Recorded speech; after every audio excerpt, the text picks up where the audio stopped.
علیکم ورحمۃ اللہ وبرکاتہ۔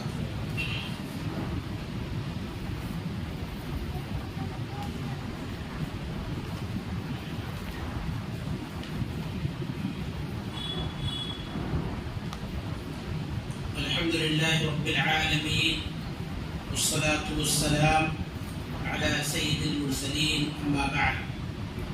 اعوذ باللہ من الشیطان الرجیم، بسم اللہ الرحمن الرحیم۔ ومن يرغب عن ملة إبراهيم إلا من سفي نفسه ولقد اصطفيناه في الدنيا وإنه في الآخرة لمن الصالحين إذ قال له ربه أسلم قال أسلمت لرب العالمين۔ محترم حضرات، بزرگوں، نوجوان ساتھیوں، پردہ نشین خواتین اسلام، عزیز بچوں، حضرت ابراہیم علیہ السلام کی زندگی سے کچھ اہم اسباق اس مرکزی عنوان کے تحت ہم اور آپ ہفتہ واری درس سن رہے ہیں۔ گزشتہ ہفتہ واری دروس میں حضرت ابراہیم علیہ السلام کی زندگی سے کچھ اہم اسباق بیان کیے گئے تھے۔ اب ہم اس سلسلے کو آگے بڑھاتے ہیں۔ انہی اسباق میں سے ایک اہم سبق ہم کو یہ بھی ملتا ہے کہ حضرت ابراہیم علیہ السلام جس طرح سے اللہ کے مطیع و فرما بردار تھے، جس طرح سے وہ خود اطاعت و فرما برداری کے راستے پر چلے، اسی طرح سے انہوں نے اپنی اولاد کو بھی اطاعت و فرما برداری کے راستے پر چلایا۔ جس طرح سے ابراہیم علیہ السلام نے خود دین کے راستے کو اپنایا اور اس پر استقامت اختیار کی، اپنی اولاد، اپنے بچوں کو بھی دین کے راستے پر چلایا۔ اپنی اولاد کے تعلق سے، ان کی آخرت کو بنانے اور سنوارنے کے تعلق سے حضرت ابراہیم علیہ السلام کے اندر جو تڑپ تھی، جو فکر تھی، وہی فکر، وہی تڑپ ہر ماں باپ کے اندر ہونی چاہیے۔ آپ غور کریں، اللہ تعالیٰ نے حضرت ابراہیم علیہ السلام کو جب اس کائنات کا امام بنایا، اللہ تعالیٰ نے فرمایا قال انی جاعلک للناس اماما، اے ابراہیم میں تمہیں تمام لوگوں کا امام بناتا ہوں۔ تو فوراً حضرت ابراہیم علیہ السلام نے کہا ومن ذریتی، اے اللہ میری اولاد کا کیا ہوگا، میرے بچوں کا کیا ہوگا؟ اولاد کے مستقبل کو لے کر ابراہیم علیہ السلام فکر مند ہوئی۔ یہی فکر ہر ذمہ دار والدین کے اندر ہونی چاہیے۔ ابراہیم علیہ السلام اللہ سے دعا کر رہے ہیں وَجْنُبْنِي وَبَنِيَّ أَن نَّعْبُدَ الْأَصْنَامَ، اے میرے پروردگار تم مجھے بھی بتوں کی عبادت سے بچا لے اور میری اولاد، میرے بچوں کو بھی بتوں کی عبادت سے بچا لے۔ ہمارے بعد ہماری اولاد توحید پر قائم رہے، ان کے اخلاق و کردار بہتر ہوں، شرک سے دور رہے، ہدایت کے راستے پر چلے، یہی فکر ہر ماں باپ کے اندر ہونی چاہیے۔ ابراہیم علیہ السلام اللہ سے دعا کر رہے رب اجعلنی مقیم الصلاة ومن ذریتی ربنا وتقبل دعا، اے میرے پروردگار، اے میرے رب تو مجھے بھی نماز کا پابند بنا دے، میری اولاد کو بھی، میری ذریت، میرے ماتحت لوگوں کو بھی نماز کا پابند بنا دے۔ تو ابراہیم علیہ السلام کے اندر اولاد کے مستقبل کو لے کر جو فکر تھی، جو تڑپ تھی، جو بہترین جذبہ تھا، اس سے ہم تمام لوگوں کو عبرت، نصیحت اور سبق پکڑنا چاہیے، اور ہمیں بھی اپنی اولاد کی بہتری کے لیے محنت اور کوشش کرنا چاہیے۔ میرے بھائیوں، اولاد اللہ کی بہت بڑی نعمت ہے، اور اولاد ہمارے پاس اللہ تعالیٰ کی امانت ہے۔ جس طرح سے ہم اپنی اولاد کے لیے، اپنے بیوی بچوں کے لیے کھانے پینے، رہنے، اوڑھنے پہننے اور علاج معالجہ کا انتظام کرتے ہیں، اسی طرح سے ان کی دینی تعلیم و تربیت اور صحیح اسلامی پرورش کی بھی ہم فکر کریں۔ اگر ہم اولاد کی صحیح تربیت کریں گے، ان کو دین کے راستے پر لگائیں گے، تو یہی اولاد انشاءاللہ ثم انشاءاللہ ہمارے لیے صدقہ جاریہ ثابت ہوگی۔ اللہ کے نبی صلی اللہ علیہ وسلم نے بیان فرمایا، اذا مات الانسان انقطع عنه عمله الا من ثلاث۔ انسان جب مر جاتا ہے تو اس کے عمل کا سلسلہ بند ہو جاتا ہے۔ اب آنکھ موندنے کے بعد، روح جسم سے نکلنے کے بعد اب انسان کوئی عمل نہیں کر سکتا، مگر تین نیکیاں ایسی ہیں، تین اعمال ایسے ہیں کہ مرنے کے بعد بھی انسان کے لیے ثواب کا سلسلہ جاری رہتا ہے۔ پہلی نیکی کیا ہے؟ صدقہ جاریہ۔ صدقہ جاریہ کا مطلب کیا ہے؟ آپ نے کوئی مسجد بنوا دیا، کوئی مدرسہ بنوا دیا، کوئی مسافر خانہ بنوا دیا، آپ نے پانی پینے کے لیے کوئی کنواں کھدوا دیا، کوئی بورویل کروا دیا، سائے کے لیے کوئی درخت لگوا دیا۔ یہ سب صدقے جاریہ رہیں گے۔ جب تک لوگ ان سے فائدہ اٹھاتے رہیں گے، ہم مر جائیں گے، لیکن مرنے کے بعد بھی ہم کو برابر ان کا ثواب ملتا رہے گا۔ دوسری چیز، او ولد صالح یدعو لہ، یا ہم نیک اولاد چھوڑ کر گئے ہیں، اپنی اولاد کو نیک بنا کر گئے، ہم تو دنیا سے چلے جائیں گے، مگر ہمارے مرنے کے بعد ہماری نیک اولاد جو بھی نیکی کریں گے، اس کا ثمرہ، اس کا فائدہ، اس کی جزا ہم کو بھی ضرور ضرور ملے گی۔ تیسری چیز، او علم ينتفع به، یا ہم کوئی ایسا علم چھوڑ کر گئے کہ جس سے لوگ فائدہ اٹھا رہے، لوگوں کو فائدہ ہو رہا ہے۔ ہم لوگوں کو قرآن و حدیث پڑھا کر گئے، قرآن و حدیث کا علم دے کر گئے، یا کوئی بہترین شاگرد چھوڑ کر گئے جو دین کی خدمت پہ لگے ہوئے ہیں، یا نفع بخش کتابیں تصنیف کر کے گئے، نفع بخش کتابیں لکھ کر گئے جس سے لوگ فائدہ اٹھا رہے ہیں۔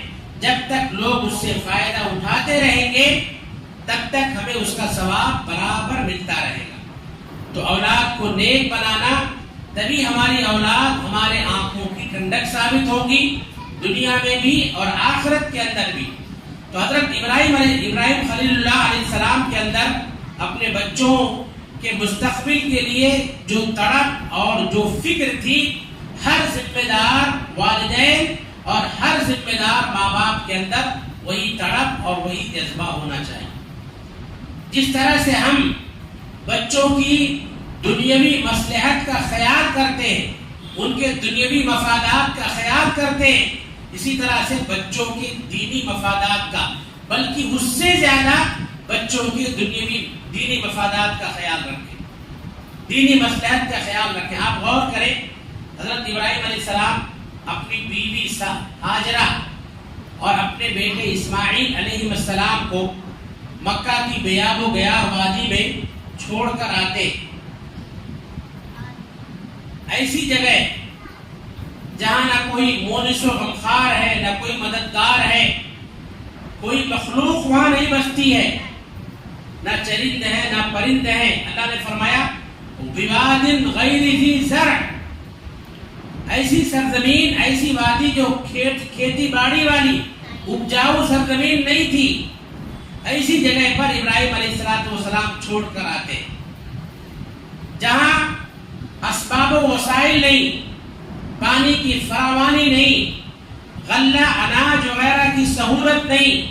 عام طور پر لوگ اپنے بچوں کو، اپنی اولاد کو، اپنی بیویوں کو کہاں بساتے؟ جہاں چہل پہل ہو، علاقہ جو ہے بہتر ہو، ہر اعتبار سے ان کے لیے پرامن ہو، ہر اعتبار سے ان کے لیے مناسب ہو، ایسی جگہوں کو لوگ خود بھی پسند کرتے ہیں، اپنے بچوں کے لیے، اپنی اولاد کے لیے بھی پسند کرتے ہیں۔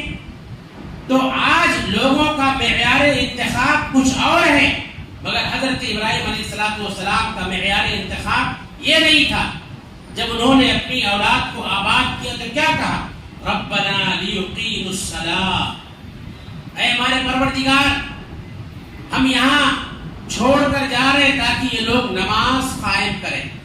تو دین کی عظمت اور دین کی سربلندی کے لیے، دین کی حفاظت اور نگہداشت کے لیے حضرت ابراہیم علیہ السلام نے اپنی ذریت کو مکہ کی بیاب و گیا وادی میں آباد کیا۔ پتہ یہ چلا کہ بچوں کے دنیاوی مفادات سے زیادہ ان کے دینی مفادات ہمارے پیش نظر ہونا چاہیے۔ ان کے دنیاوی فائدوں سے زیادہ دینی مصالح اور دینی فائدوں کو ہمیں زیادہ ترجیح دینا چاہیے، جیسا کہ حضرت ابراہیم علیہ السلام نے کیا۔ اور بچے ہمارے حق میں بہتر ہوں، فائدے مند ہوں اور دین کے کاموں میں ہمارے لیے ممد و معاون ثابت ہوں، اس کے لیے ہمیشہ اللہ رب العالمین سے دعا بھی کرنا چاہیے، اور اپنی اولاد کو، اپنے بچوں کو تب تک نصیحت اور وصیت بھی کرتے رہنا چاہیے۔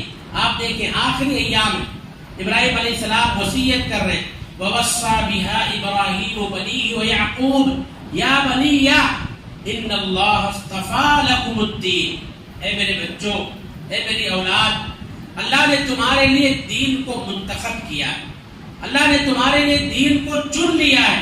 فَلَا تَمُوتُنَّ إِلَّا وَأَنْتُمْ مُسْلِمُونَ، جب تمہاری موت آئے تو اسلام کی حالت میں موت آئے۔ بچوں کو دیندار بنانے کی کوشش کرنا اور بار بار ان کو وصیت بھی کرنا، نصیحت بھی کرنا، دین پر چلنے کے طور طریقے ان کو سمجھانا۔ انبیاء علیہ السلام، صحابہ کرام، اسلاف کرام کے عبرت آموز قصے اور واقعات ان کو سنا کر ان کی تربیت کرتے رہنا اور دین پر انہیں قائم و دائم رکھنے کے لیے کوشش کرنا، یہ حضرت ابراہیم علیہ السلام کی زندگی کا بڑا اہم سبق تھا۔ اسی طرح سے حضرت ابراہیم علیہ السلام کی زندگی سے ملنے والے اسباب میں سے ایک اہم سبق مہمان نوازی۔ ابراہیم علیہ السلام بہت بڑے مہمان نواز تھے۔ آپ غور کریں، قرآن مجید میں بیشتر مقامات پر اللہ نے اس واقعے کو بیان فرمایا ہے۔ حضرت ابراہیم علیہ السلام کے پاس فرشتوں کی ایک جماعت آئی، جس میں خاص طور پر حضرت جبرائیل، حضرت میکائیل اور حضرت اسرافیل علیہ السلام تھے۔ ابراہیم علیہ السلام کے پاس یہ لوگ خوبصورت انسانی نوجوانوں کی شکل میں پہنچے۔ ابراہیم علیہ السلام کے پاس پہنچے، ابراہیم علیہ السلام کو سلام کیا۔ ابراہیم علیہ السلام نے جواب میں کہا سلام علیکم، تم پر سلامتی ہو، یا سلام قوم منکرون، آپ لوگ اجنبی ہیں، میں آپ لوگوں کو نہیں پہچانتا ہوں۔ اجنبی والی بات دل میں کہا، اجنبی لوگوں پر میری جانب سے بھی سلامتی۔ مہمان ان کے لیے اجنبی تھے، مگر ابراہیم علیہ السلام کے اندر مہمانوں کے استقبال کا جذبہ دیکھیے۔ فوراً گئے، گھر میں بچڑا موجود تھا، اس کو ذبح کیا اور اس کو باقاعدہ بھون کر لے کر آئے۔ فراغ بِأَهْلِهِ، اس جا جو ہے فوراً اپنے گھر والوں کی طرف گئے۔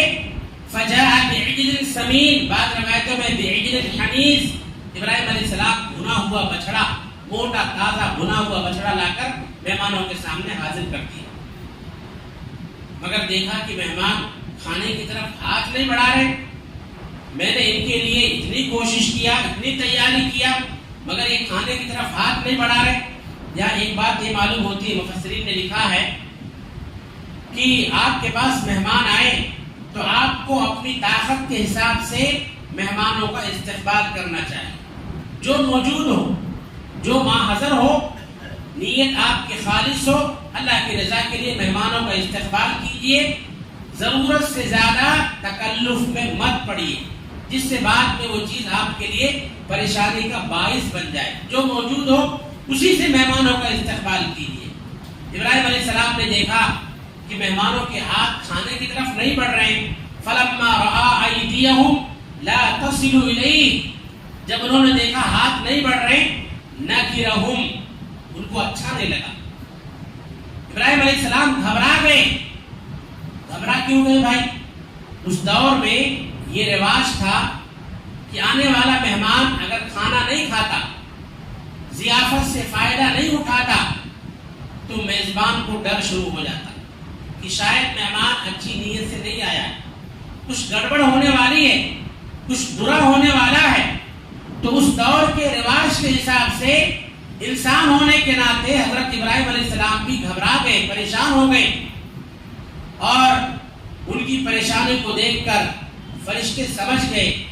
فرشتوں نے فوراً وضاحت کر دیا. ایک بات یہ بھی معلوم ہوتی ہے کہ ابراہیم علیہ السلام عالم الغیب نہیں تھے، غیب کا علم نہیں جانتے. اگر ان کو غیب کا علم ہوتا تو ان کو اتنی محنت کرنے کی ضرورت ہی نہیں تھی. انبیاء علیہ السلام اللہ کے پیغمبر بھی غیب کا علم نہیں جانتے. غیب کا علم ہوتا تو بچڑا ذبح کرنے، اس کو بھوننے، پریشان ہونے کی ضرورت نہیں رہتی. فوراً بھانپ جاتے، پہچان جاتے کہ اللہ کے فرشتے ہیں جو انسانی شکل میں آئے. تو فرشتوں نے وضاحت کیا، کہا دیکھو آپ ڈریے مت، لا تخف، قالوا لا تخف، آپ مت گھبرائیے، ہم اللہ کے بھیجے ہوئے مہمان ہیں اور آپ کو ہم جو ہے ایک جاننے والے جانکار بچے کی بشارت دینے کے لیے آئے. حضرت ابراہیم علیہ السلام کے ساتھ مہمانوں کا جو واقعہ پیش آیا فلسطین میں پیش آیا. اور فلسطین میں ابراہیم علیہ السلام کی بڑی بیوی سارہ علیہ السلام رہتی تھی. تو ان کے یہاں یہ بشارت آئی اور یہ خوشخبری دی گئی کہ ہم اللہ کی طرف سے بھیجے ہوئے فرشتے ہیں، آپ کو اسحاق کی خوشخبری دے رہے ہیں. اور نہ صرف ایک ہی بیٹے کی بلکہ پوتے کی بھی بشارت دے رہے ہیں. آپ کے یہاں اسحاق پیدا ہوں گے، پھر ان کے بیٹے یعقوب پیدا ہوں گے. تو اس خوشخبری سے ابراہیم علیہ السلام خوش ہو گئے. تو یہاں یہ بات معلوم ہوتی ہے کہ آئے ہوئے مہمانوں کا احترام اور ان کی عزت کرنا یہ ایمان کی علامت، یہ ایمان کی پہچان ہے. نبی کریم صلی اللہ علیہ وسلم نے بھی فرمایا من کان یؤمن باللہ والیوم الآخر فلیکرم ضیفہ، جو شخص اللہ پر اور آخرت کے دن پر ایمان رکھتا ہو اس کو چاہیے کہ وہ اپنے مہمان کی عزت کرے، اپنے مہمان کا احترام کرے اور اپنی طاقت، اپنی حیثیت کے مطابق اپنے مہمان کا استقبال کرے، اس کی خاطر تواضع کرے. مہمان کی عزت کرنا، اس کا احترام کرنا یہ ایمان کی شان اور ایمان کی نشانی ہے، ایمان کی علامت ہے. خود اللہ کے نبی صلی اللہ علیہ وسلم نے اس کو ایمان کی علامت اور ایمان کی نشانی قرار دیا. تو ابراہیم علیہ السلام کی زندگی سے یہ بھی ایک اہم سبق ملتا ہے. ایک اہم سبق ابراہیم علیہ السلام کی زندگی سے یہ بھی ملتا ہے کہ حضرت ابراہیم علیہ السلام کے اندر انسانوں کے تعلق سے بڑی ہمدردی تھی. ہمدردی کے جذبات بہت زیادہ تھے. سامنے والا ظالم ہی کیوں نہ ہو، سامنے والا مجرم ہی کیوں نہ ہو، مگر انسانیت کی ہمدردی کا جذبہ حضرت ابراہیم علیہ السلام کے اندر کوٹ کوٹ کر بھرا ہوا تھا. آپ غور کریں، قرآن میں اللہ نے اس کو بیان فرمایا ہے. ابراہیم علیہ السلام کے پاس جب فرشتے جو ہے انسانی شکل میں آئے مہمان بن کر، ابراہیم علیہ السلام جو ہے جب ان سے بات چیت کر کے فارغ ہوئے تو ابراہیم علیہ السلام نے کہا ان سے قال فما خطبكم ایھا المرسلون، اے بھیجے ہوئے فرشتوں، اے بھیجے ہوئے لوگوں بتاؤ اس کے بعد کیا ارادہ ہے، کہاں جانا ہے. تو ان فرشتوں نے جواب دیا، کہا انا مہلکو اہل هذه القرية، یہ سامنے جو بستی دکھ رہی ہے ہم اس بستی کو ہلاک کرنے کے لیے آئے، اللہ کا عذاب لے کر آئے، مجرم قوم کو ہلاک و برباد کرنے کے لیے اللہ کے حکم سے آئے. اتنا سننا تھا. ابراہیم علیہ السلام تڑپ اٹھے. ان کے اندر جو انسانیت تھی، انسانیت ان کو جھنجھوڑنے لگی. اور ابراہیم علیہ السلام کے تعلق سے اللہ نے فرمایا یجادلنا فی قوم لوط، قوم لوط کے بارے میں ابراہیم علیہ السلام ہم سے جھگڑنے لگے، بحث کرنے لگے، تکرار کرنے لگے. ابراہیم علیہ السلام جانتے تھے کہ جس قوم پر یہ فرشتے عذاب نازل کرنے کے لیے آئے ہیں وہ قوم لوط ہے. ان کی بدمعاشی، ان کی شرارتیں، ان کے جرائم، ان کی گھناؤنی اور خبیث حرکتوں سے حضرت ابراہیم علیہ السلام واقف تھے، جانتے تھے کہ یہ ظالم ہیں، بدکار ہیں، گنہگار ہیں. لیکن اس کے باوجود ابراہیم علیہ السلام اس قوم کے لیے اللہ تعالیٰ سے بحث کر رہے ہیں، اللہ تعالیٰ سے گفتگو کر رہے ہیں. اللہ سے کیا گفتگو کی ابراہیم علیہ السلام؟ اللہ ایک موقع اور دے دے. یہ نادان ہیں، ہو سکتا ہے یہ لوگ اپنی اصلاح کر لیں، نیک انسان بن جائیں، اپنے گناہوں سے توبہ کر لیں، بری عادتوں کو چھوڑ دیں. ابراہیم علیہ السلام نے اللہ تعالیٰ سے بحث کیا، گفتگو کی. تو جو فرشتے آئے ہوئے تھے، فرشتوں نے جواب دیا، کہا یا ابراہیم اعرض عن ھذا، اے ابراہیم آپ ان کے چکر میں مت پڑیے، آپ ان سے کنارہ کشی اختیار کر لیجئے، ان کا معاملہ چھوڑ دیجئے. انہ قد جاء امر ربک، بے شک آپ کے رب کا حکم آ چکا ہے، آپ کے رب کی طرف سے ان کی ہلاکت کا فیصلہ ہو چکا ہے. وَإِنَّهُمْ آتِيهِمْ عَذَابٌ غَيْرُ مَرْدُودٍ، ان پر اللہ کی طرف سے عذاب کا، جس عذاب کا فیصلہ ہو چکا ہے وہ عذاب ٹلنے والا نہیں ہے. اللہ کا حکم ان کے بارے میں بدلنے والا نہیں ہے، لہذا ان کے بارے میں کچھ بھی بات چیت کرنے کا کوئی فائدہ نہیں. آپ اس معاملے سے ہٹ جائیے، آپ ان سے کنارہ کشی اختیار کیجئے، آپ اس معاملے کو اللہ کے حوالے کر دیجیے. حضرت ابراہیم علیہ السلام کی فکر ابھی ختم نہیں ہوئی. ابراہیم علیہ السلام نے کہا قال ان فیہا لوطا، رب العالمین اس میں ہمارے بھتیجے لوط بھی ہیں، اللہ کے نبی ہیں، ہمارے بھتیجے ہیں. فرشتوں نے کہا نحن اعلم بمن فیہا، اس میں کون کون لوگ ہیں، کون مومن ہیں، کون کافر، ہم اچھی طرح جانتے ہیں. لننجینہ واہلہ الا امرأتہ، ہم لوط علیہ السلام اور ان کے گھر والوں کو، ایمان والوں کو بچا لیں گے سوائے ان کی بیوی کے. انہا کانت من الغابرین، وہ پیچھے رہ جانے والوں میں سے تھی. اس نے لوط علیہ السلام کا ساتھ دینے کے بجائے اس بری قوم کا ساتھ دیا، لہذا وہ بھی عذاب کا لقمہ بن جائے. تو آپ غور کریں تھوڑی دیر کے لیے، حضرت ابراہیم علیہ السلام کے اندر انسانوں کے لیے ہمدردی کیسی تھی.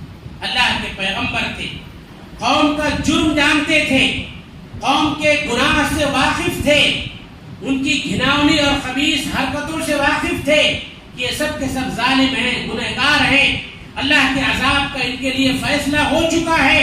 مگر ایک انسان ہونے کے ناطے حضرت ابراہیم علیہ السلام نے اللہ رب العالمین سے اس سلسلے میں گفتگو کیا، اللہ تعالیٰ سے بات کیا. ہو سکتا ہے اللہ تعالیٰ ان کو ایک موقع اور دے دے. تو جو تڑپ حضرت ابراہیم علیہ السلام کے اندر تھی، جو ہمدردی قوم کے لیے ابراہیم علیہ السلام کے اندر تھی، وہی ہمدردی ہمارے اندر بھی ہونی چاہیے. وہی تڑپ، وہی جذبہ ہمارے اندر، ہر مسلمان کے اندر، ہر انسان کے اندر ہونا چاہیے. حضرت ابراہیم علیہ السلام کی زندگی ہم تمام لوگوں کو یہ سبق بھی دیتی ہے. اسی لیے اللہ نے فرمایا انہو لحلیم اواہ منیب. حضرت ابراہیم علیہ السلام حلیم تھے. حلیم جانتے ہیں کس کو کہتے ہیں؟ حلیم کے معنی دیکھیے، حلیم یہ صابر سے بڑا ہوتا ہے، صبر کرنے والے سے بڑا ہوتا ہے، جس کے اندر برداشت کا مادہ حد سے زیادہ ہو، اس کو حلیم کہتے ہیں. ناگوار چیز کو دیکھ کر یا اپنے خلاف ظلم کو دیکھ کر بھی اس کے ماتھے پر شکن نہ آئے، اس کی پیشانی پر بل نہ آئے، ایسے شخص کو حلیم کہا جاتا ہے. اواہ کہتے ہیں نرم دل. حضرت ابراہیم علیہ السلام نرم دل تھے، منیب اور مکمل طور پر، پورے طور پر اللہ کی طرف رجوع ہونے والے تھے. تو حضرت ابراہیم علیہ السلام کی شخصیت ہم تمام لوگوں کے لیے بڑی ممتاز شخصیت ہے. ان کی زندگی سے بے شمار اسباق ہم تمام لوگوں کو حاصل ہوتے ہیں. ایک آخری بات، ابراہیم علیہ السلام کی زندگی سے ہم کو یہ بھی سبق ملتا ہے کہ ہم جو بھی نیکی کرتے ہیں، جو بھی عمل کرتے ہیں، اپنے اعمال کی قبولیت کے لیے فکر مند ہو، اللہ تعالیٰ سے قبولیت کے لیے دعا بھی کریں. ابراہیم علیہ السلام اور اسماعیل علیہ السلام خانہ کعبہ کی تعمیر کر رہے ہیں اور تعمیر کرتے کرتے اللہ سے یہ دعا کر رہے ہیں ربنا تقبل منا انک انت السمیع العلیم، اے ہمارے پروردگار تو ہماری اس کوشش کو، ہماری اس خدمت کو قبول فرمائے۔ اپنے عمل پر وہ نازا و فرحہ نہیں ہوئے، وہ اترائے نہیں، بلکہ عمل کی قبولیت کے لیے اللہ سے دعا کر رہے ہیں۔ تو ہم جو بھی نیکی کریں، چھوٹی یا بڑی، جو بھی عمل کریں چھوٹا یا بڑا، اس کی قبولیت کے لیے فکر مند ہوں اور اس کے قبول کرانے کے لیے اللہ رب العالمین سے دعا بھی کریں۔ تو 2-3 ہفتوں میں نے جو ہے تقریباً 10 بہترین اسباب حضرت ابراہیم علیہ السلام کی زندگی سے ہمیں کیا حاصل ہوتے ہیں، 10 بہترین اسباب بیان فرمائے ہیں جو ہم سب کے لیے بہت مفید ہیں، بہت کارآمد ہیں۔ حضرت ابراہیم علیہ السلام بیٹے کی حیثیت سے تھے تو کیسے تھے، باپ کی حیثیت میں آئے تو کیسے ہوئے، پیغمبرانہ زندگی ملی ان کو تو وہ کیسے تھے، ان پر ساری تفصیلات جو ہے میں نے مختصراً آپ کے سامنے بیان کی ہے۔ آئیے ہم اللہ تعالیٰ سے دعا کریں کہ رب العالمین ہم تمام لوگوں کو حضرت ابراہیم علیہ السلام کی سیرت اور آپ کی پاک زندگی سے ہم سب کو زیادہ سے زیادہ عبرت، نصیحت اور سبق حاصل کرنے کی توفیق عطا فرمائے۔ اللہ تعالیٰ اگر ہم بیٹے کی حیثیت میں ہیں تو ہم کو بہتر اور فرما بردار بیٹا بننے کی توفیق عطا فرمائے۔ اگر ہم باپ کی حیثیت میں ہیں، والدین کی حیثیت میں ہیں، تو اللہ تعالیٰ ہم سب کو ذمہ دار ماں باپ اور ایک ذمہ دار والدین بننے کی توفیق عطا فرمائے۔ اگر ہم قوم کے بڑے اور قوم کے پیشوا کی حیثیت میں ہیں تو اللہ تعالیٰ ہم سب کو قوم کا ہمدرد بنائے اور قوم کے اچھے برے میں اللہ تعالیٰ ہم سب کو شریک ہونے والا بنائے۔ رب العالمین ہم جو بھی نیک اعمال کریں، ہمارے چھوٹے بڑے تمام نیک اعمال کو قبول فرمائے اور ہمارے نیک اعمال کو ہم سب کے لیے دنیا و آخرت میں نجات کا ذریعہ بنائے۔ جو لوگ بھی اللہ کی بارگاہ میں قربانیاں پیش کر رہے ہیں، اللہ تعالیٰ سب کی قربانیوں کو قبول فرمائے اور رب العالمین ہم سب کو اعمال خیر سے محبت کرنے، ان کو اختیار کرنے، اعمال شر سے نفرت کرنے، ان سے اجتناب کرنے کی نیک توفیق عطا فرمائے۔ آمین ثم آمین۔ اقول قولی ھذا استغفر اللہ لی ولکم ولسائر المسلمین فاستغفروه انه هو الغفور الرحیم وآخر دعوانا الحمد للہ رب العالمین۔ السلام علیکم ورحمۃ اللہ وبرکاتہ۔